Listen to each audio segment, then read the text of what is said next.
سر barrister گوہر صاحب نے جو کہا ہے کہ D G I S P R کی پریس کانفرنس پہ عمران خان صاحب نے جو بات کی ہے کہ جی وہ معافی مانگے، تو یہ معاملات کس طرف جائیں گے؟ دیکھیے میں نے ایک تو بیرسٹر گوہر صاحب کا یہ بیان ابھی سنا نہیں ہے، ٹھیک ہے، اور اگر انہوں نے یہ بات کہی ہے تو ان کو حق ہے. دیکھیں آپ اس ملک میں سول لبرٹیز ہیں، اس ملک کے اندر فنڈامنٹل رائٹس ہیں، آپ کسی کا حق ڈینائی نہیں کر سکتے.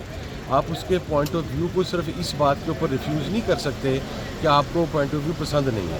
تو اگر خان صاحب نے یہ بات کہی اور گوہر صاحب نے ظاہر ہے خان صاحب کے کہنے پہ یہ بات کہی ہوگی تو is right, we have no issues with it. Sir ایک اور بات یہ ہے کہ ایک طرف پی ٹی آئی کہہ رہی ہے کہ جی آرمی چیف یا D G I S P R بیٹھے ہمارے ساتھ، ہم گورنمنٹ سے بات نہیں کریں گے، تو یہ والی چیز پھر وہ ڈیموکریسی والی تو وہ والی بات نہ نہیں، ہوگی. میں اس میں ایک بات آپ کو کلیئر کر دوں، میرے نہیں علم میں اگر پی ٹی آئی کے کسی ساتھی نے یہ بات کی ہے کہ اسٹیبلشمنٹ کے ساتھ یا مخصوص طاقتور افراد کے ساتھ بیٹھ کر بات کی جائے گی. میرا اپنا سٹانس اس پہ بہت کلیئر ہے، اور پی ٹی آئی کی بہت ساری لیڈرشپ کا، کہ ہم سول سپریمیسی کے قائل ہیں.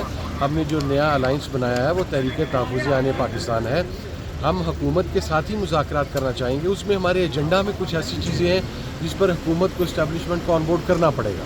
تو اگر اسٹیبلشمنٹ مثلاً 9 مئی کی جوڈیشل انکوائری ہے، اگر حکومت جوڈیشل کمیشن بناتی ہے اور اس کے اوپر اسے اسٹیبلشمنٹ کو ساتھ لانا پڑتا ہے تو پھر میرا نہیں خیال کہ ہمیں اس پر کوئی اعتراض سر ہوگا. ایک آخری سوال، آپ کو کوئی آئیڈیا، یہ ذرائع مختلف ذرائع ایکچولی کہہ رہے ہیں کہ عمران خان صاحب آرمی چیف صاحب کو خط لکھ رہے ہیں، تو اس میں کتنی صداقت ہے؟ نہیں، میری خان صاحب سے ملاقات ہو چکی، اس بین آلموسٹ 2 ویکس، اور ایکسپیکٹڈ تھی کہ پرسوں ہوگی، لیکن آج پتہ لگا ہے کہ خان صاحب کے ساتھ ملاقاتوں پر دوبارہ فار 2 ویکس پابندی لگا دی گئی ہے. سو آئی مین نو پوزیشن کہ خان صاحب لکھ رہے ہیں یا نہیں، لیکن اگر لکھ رہے ہوں گے وہ دیکھیں وہ ضد کا بندہ ہے، پکا بندہ ہے، وہ اپنی بات سے پیچھے ہونے والا نہیں ہے. ایکسپیکٹ کر سکتے ہیں کہ we write something, but again چونکہ میرے پاس انفارمیشن نہیں ہے، میری ان سے ملاقات نہیں ہوئی، تو I am in no position to comment on. Thank you so much.